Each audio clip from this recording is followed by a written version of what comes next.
या ठिकाणी विठ्ठल महाराजांनी सांगितलं की शेवटी वारकरी संप्रदायाचे अर्धदेव म्हणून ज्या गहिनीनाथ महाराजांकडे आपण बघतो, त्यांच्या गळावरनं जी दिंडी पंढरपूरला जाते त्या दिंडी करता जो रस्ता आहे तो चांगला करून द्या।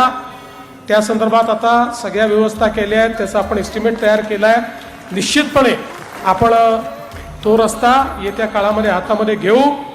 आणि आता तर ही आनंदाची गोष्ट आहे की पंढरपूरला गहिनीनाथ गडाची स्वतःची जागा झालेली आहे आणि ती अजून त्याचा विस्तार होणार आहे आणि पुढे मला असं वाटतं की खूप मोठ्या प्रमाणात चांगल्या व्यवस्था या पंढरपूरला त्या ठिकाणी होतील।